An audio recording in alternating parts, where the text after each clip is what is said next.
Finally, we got somebody who told the truth about media. Jason Whitlock has finally came out and told the truth about Kobe Bryant. We about to listen to the audio of him really breaking this thing down, and we're going to see different stages. I'm starting with him admitting with why he didn't like Kobe Bryant. It ain't just him, though. Jason Whitlock, Stephen A. Smith, Chris Broussard, Rob Parker, Skip Bayless, all of them on TV, Colin Howard, all of them on TV. It started right where Jason Witten is about to say, or Jason Whitlock. Let's check it out. It's him and his homie, this Asian guy. I don't know his name, but respect to you because he kicking facts. Him and his homie is breaking down when the media stopped liking Kobe. Let's listen to this clip. It left the Lakers from top of the mountain to the bottom of Death Valley. And it this was after Shaq Kobe left. Had to carry the whole load with Smush Parker, Chris Mim, and a bunch of parts. Garbage. It didn't work out, and it looked hopeless. And in the beginning, it looked like, we hitched our wagon to the wrong horse. Because remember, Shaq ended up winning a title in his second year in Miami. That's how the media played. And that became the big thing, is who was more important, Kobe or Shaq? Did the Lakers make the right decision? Fast forward, starting with that Pau Gasol trade in the 07-08 season, where they made 3 straight finals, winning 2, I can guarantee you the overwhelming... Think about this. Before he finished, think about this. Kobe Bryant was playing with some scrubs. He was leading the league in scoring and making first team all defense, getting robbed of MVPs. The only person that ever did that was Michael Jordan. It's the best thing you can do for your team because it ain't like a triple-double where you stealing rebounds from your big man and all of that, right? It's literally you doing the most on defense and contributing the most on offense in the league. So he was doing a lot, but they got that Pau Gasol trade mid-season. He literally got one player mid-season and went to the finals that year and then won 2 championships the year after. People don't know, if they would have got Pau Gasol at the beginning of the year, they probably would have won the championship that year too. He had to change stuff and work mid-season with Pau Gasol. People forget that. Let's finish listening. Majority of us Laker fans said we made the right choice. We got the guy that was younger, but was also more passionate, and this is the key word, professional. It matters. Facts. And I have to admit, I was wrong, because in real time, when all that was going on, I was always on Shaq's side. Yep. Always. Not just you. Any riff I had with Kobe, it really started there, because I thought he should have handled Shaq in a different way. This is facts. Thought he ran him out and thought he should have babied and pampered Shaq a little bit more. But in retrospect, I was wrong and Kobe was right. See? And the Lakers did make 3 finals, win 2 championships without Shaq, and Kobe was right. He's like, hey, man, turn this thing over to me like the Chicago turned things over to Michael Jordan, put the piece around. Kobe was right. I was wrong. Now, think about this. He's admitting that now. But, bruh, they did that to Kobe from 02, 03, whenever that was starting. Even before that, people were siding with Shaq over Kobe. Kobe being a ball hog. Even though we're about to listen to more clips. Salute to this Asian guy, because he talking facts. Salute to Scap Attack, because he comes on here and start talking facts. Y'all can look up this video. It's LeBron legacy is being overshadowed by Kobe. That's what the video is titled. And you got Jason Whitlock, who is going for LeBron, saying LeBron, but everybody else is trying to break down and let him know, like, hold on, partner, you are tripping. And then by the end, he started realizing, man, I am tripping. Now, everybody was trying to act like Kobe was being a ball hog. Kobe was taking shots away from Shaq. Listen to this. This is where they start breaking down what actually was happening back when they played. Kobe won 3 titles with Shaquille O'Neal, when Shaquille O'Neal was an unstoppable force and arguably the best player in the league. Okay, so Kobe Bryant actually won without Shaq. Now let's go back to your 2 original championships. statement. Do you believe... Hold on, before we get into this, Shaq won 1 championship. Shaq played with Penny Hardaway. Shaq played with multiple All-Stars when he got to the Lakers with Eddie Jones and Nick Van Exel, right? Couldn't get it done then. Shaq played with D-Wade and won once. Kobe Bryant literally only played with one guy that was like that, and he didn't make top 75 team. Pau Gasol. That's who Kobe played with, dog. That's it. And he got more championships than Shaq. Shaq had more opportunities to win championships than Kobe Bryant had in his career. But let's keep listening. That Kobe was carried by Shaq for all 3 titles. No. Yes or no? No. Okay. Okay. No. Good. I think he was Robin to his Batman though, but yeah, not carried. You cannot be the best defender on the team and the closer and be a Robin. That's impossible. But everybody looked to the finals and them finals MVPs. But that wasn't the case where they was playing the best team. They played the best team in the Western Conference Final. That's what we about to hear. Pejorative. That is a pejorative. And you know me, Jason. I'm a Laker fan, but I'm not part of the cult of Kobe. Okay. I'm actually probably one of the few Laker fans that can actually look at this guy and not look at him as some sort of superhero. I think a lot of Laker fans do fall into that hero worship. But I've made this statement before. Without Kobe Bryant, who was the only player on that whole roster on the perimeter could create their own shot and shoot consistently off the dribble. See, that roster is not an all-star roster. People, when they talk about super teams, they don't say Kobe and Shaq. When they talk about duos, they say Kobe and Shaq. Miami Heat with LeBron, D-Wade, Chris Bosh, super team because it's 3. It's a majority of the positions. Whenever you have 3, 4 guys, that means you're on a super team. The Golden State Warriors, Steph Curry, Klay Thompson, Kevin Durant, super team. It's 3 guys that are all-star caliber guys at these positions, at majority of the positions. When you talking Kobe and Shaq, that's 2 guys. This is why they struggle with the San Antonio Spurs. This is why they struggle with the Sacramento Kings. This is why they struggle with the Trailblazers, because it's 3 other positions out there. And those teams at those other 3 positions, they had the Lakers beat. So they were struggling, but they were so great, they overcame it. Kobe was such a great closer. Shaq was so dominant, they was able to overcome them just being a duo and not being a super team. Remember, Larry Bird played on super teams. Magic Johnson played on super teams. LeBron James played on super teams. All of them 3 guys for the majority of their titles. Steph Curry played on the super team for 2 of his, right? So Kobe literally never played on a super team in his career. Jordan didn't either. Jordan was just the man, right? But Kobe never played on a super team and got 5 rings. Let's keep listening. That team would have had some real issues against the Portland Trailblazers, who they escaped from in the first run. And then you look at what he did against some of these other teams like San Antonio, who never had an answer for him. And I get it. Shaq won the finals MVP 3 years in a row. Yeah. But Jason, there was a huge imbalance between the East and the West. Been like that my whole life.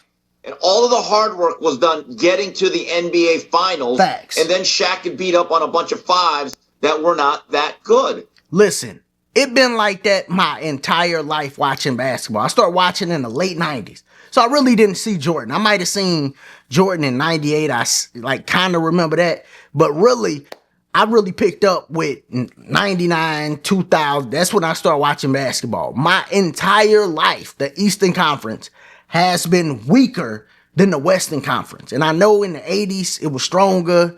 You know, the 90s it might have been stronger with Indiana and New York. But in the 2000s, the 2010s, and now currently, the Eastern Conference is the weaker conference. It's been like that my entire life. But let's keep going. I think that has to be factored into it. Just calling him a Robin, I think, is shortchanging him just a little bit. That's a nice piece of nuance that does need to be taken into account. It's actually what they did in the Western Conference half of the playoffs that was the most difficult. Yep. And then that's a nice piece of nuance.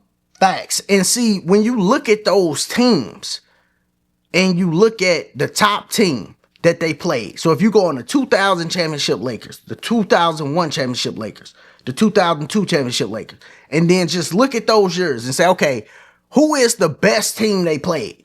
And it'll be the Spurs, or it'll be the Kings, or it'll be the Trailblazers. And then you look at what Kobe did in them series. You're like, oh God, this guy was carrying.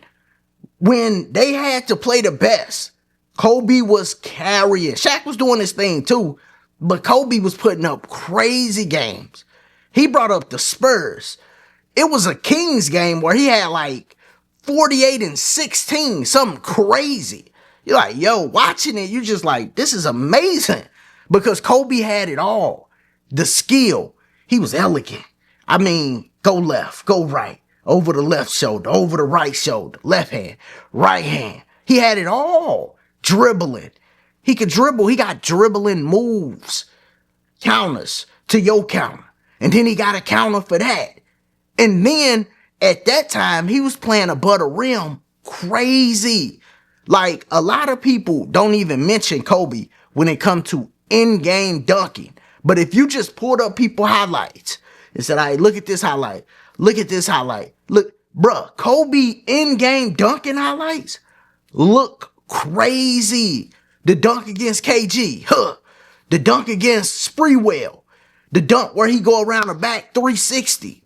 Like, he got memorable dunks. That's crazy. Dunking on Dwight Howard, Yao Ming, Tim Duncan, Dirk Nowitzki. Like, this Kobe, dog. They be tripping. They be tripping. Kobe Bryant is literally the best player I have ever seen play basketball with my two eyes. I've been watching since 99. For all the people that's a little younger. Kobe Bryant. Kobe Bean Bryant. And guess what? This the crazy part. It ain't even close. But let's look at this other clip. This is where Scap Attack come on. And Jason is trying to, talk about Kobe legacy again. So we're going to check this out. I never saw LeBron James quit. And I remember when Kobe quit in that playoff series. And I remember ripping Kobe. Is Kobe one of the 10 greatest players of all time? Arguably, yes, he is. Arguably?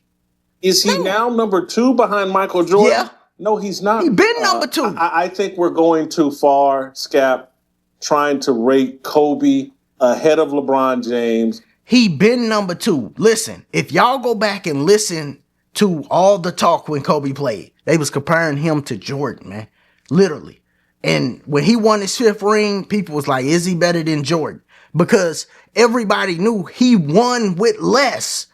That was like part of the thing. It ain't just about how you won. It ain't just about who you beat. It's also about who you had on your team.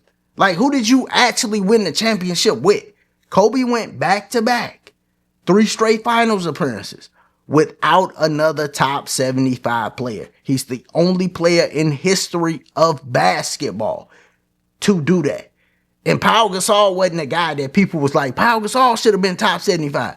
He wasn't like that. Like, Dwight Howard got left off that list. You can't put Pau above Dwight. You can't put Pau above Kyrie Irving. You can't put Pau above some of these other guys. I think Klay Thompson was off that list too. Like, it's other guys that didn't make that list that could have been on that list above Pau Gasol, right? So it wasn't like he was the first man out either. All right, just breaking that down. So when they do a top 100, guess what? He ain't gonna be the top 100 either, because Giannis and all of these, Luka and Joker and all of these guys got to be on the list now. You see what I'm saying? So that's just what it was. Let's keep listening. We have amnesia. All of Kobe's sins have been washed away. Him quitting and the tantrum he threw. And he had decent players on that team. He had Lamar Odom. Andrew Bynum was just a rookie. Jim Jackson, my good friend, I love to death, was on that team. That team was horrible. That team was horrible in 05-06. They was garbage, completely garbage. Luke Walton, he mentioned Chris, he didn't even say Chris Mihm. Seemed like there was Luke Walton was on that team. He didn't have a great team, but he say Luke Walton, then he didn't have a great team. No, that team was horrible. Luke Walton was a small forward who couldn't play defense, couldn't score. He was known for his passes. Literally, he get in the game and he could do a nice fancy pass. And they like, yeah, Luke Walton, good job. Now his daddy was something, but Luke Walton could just pass the ball at small forward. Think about this. You got a small forward who can't score, ain't a great shooter, but he can make good passes and he can't defend. Then you got Chris Mim, who was horrible. Kwame Brown, salute to Kwame Brown now, he doing his thing, right, on YouTube. You got Smush Parker. Like, dog, that team, no. And then you had Caron Butler got hurt. And then you had Lamar Odom. That team was not good. Quit. And I remember it well. And if LeBron James had done that in a Game 7, he would still be getting lit up about it. But we all pretend like it never happened with Kobe. LeBron quit on a lot of teams. LeBron James, a better NBA player than Kobe Bryant. Agree or disagree? I unequivocally disagree, Jason. And, it's great to see you, Jay. I wish it was under better circumstances because I am going to unequivocally disagree with your premise here. I couldn't more emphatically disagree with you. In fact, this is probably my biggest topic. People think of me as anti-LeBron, but my anti-LeBron sentiment stems from the fact that, as you can see over my shoulder here, Kobe Bryant, it stems from the fact that I grew up, I came of age watching the NBA, falling in love with the NBA during the kind of the late 90s, right. Michael Jordan's final. Me and Scap got to be close to the same age. He might be a little older than me, but this is facts. And he know what I know. Kobe Bryant is the best player to ever touch a basketball in this century. It don't get no better. It don't get no bigger. It's Kobe being Bryant.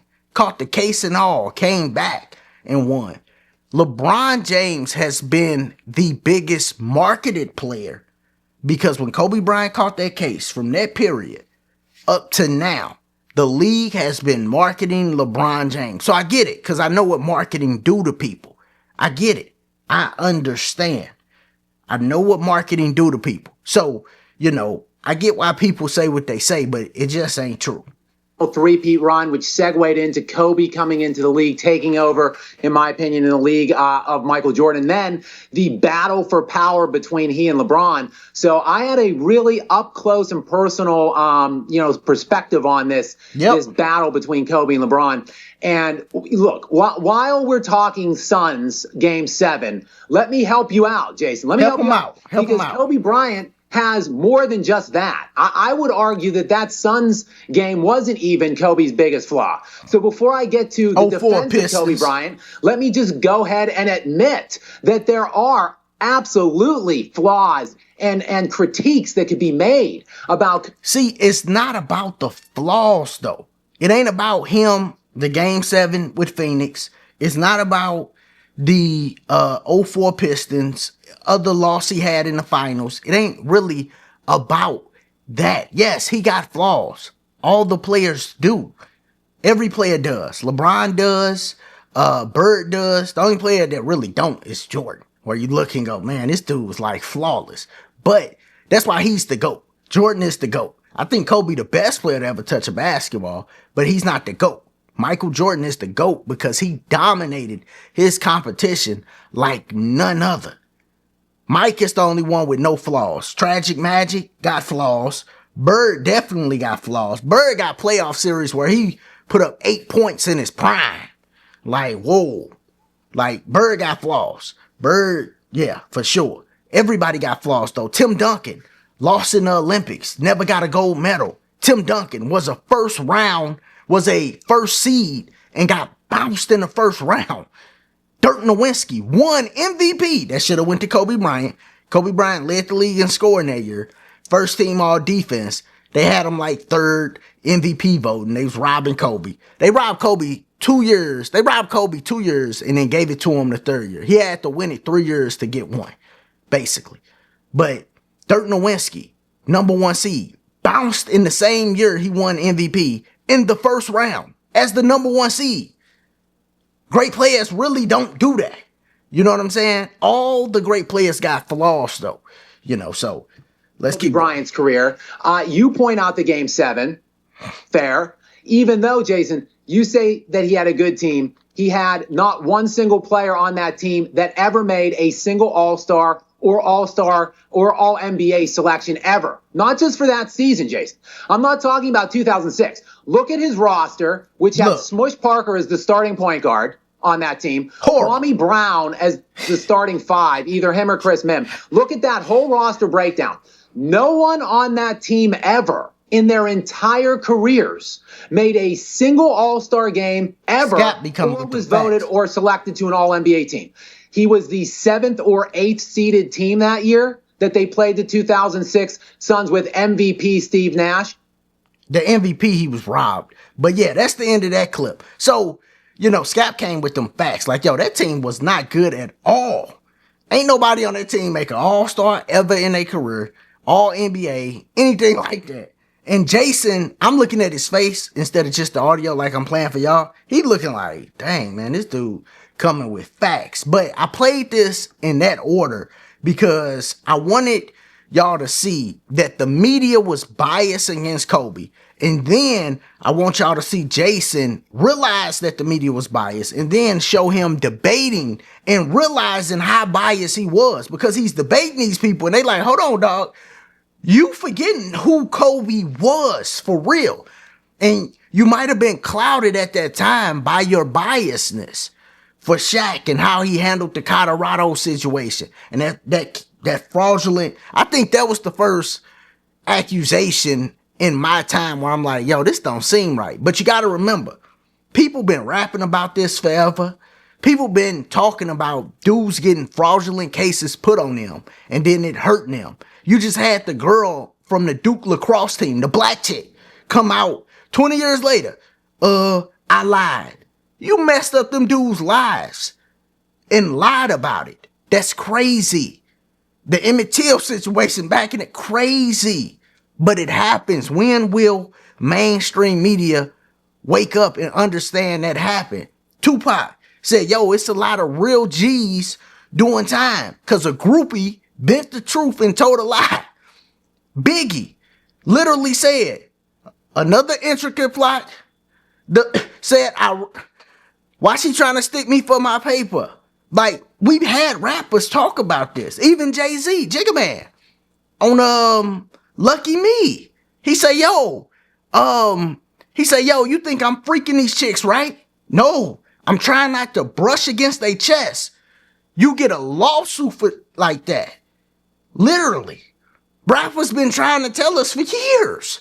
Like, yo, why do y'all just believe every fraudulent case that pop up? Well, Kobe was a big one in the 2000s. And it really shaped how media judged him and how they robbed him of awards he should have got. People probably don't know this, and I'm going to end with this. Who do you think got the most first teams in NBA history? You would think that person got to have big longevity to have the most first teams in NBA history. Well, let me tell you, it's Kobe Bryant. He has 20. Nobody has more first teams than Kobe Bean Bryant. Michael Jordan got 19. LeBron and Tim Duncan got 18. That's it. That's the people with only first teams. Nobody has more than Kobe. He got 20. 11 on offense, first team, and then 9 on defense. But y'all let me know what y'all thought of the video. If this your first time here, check out the other content. We do film, sports, and music on the channel. So check all that out. And as always, y'all be easy, be safe. Peace.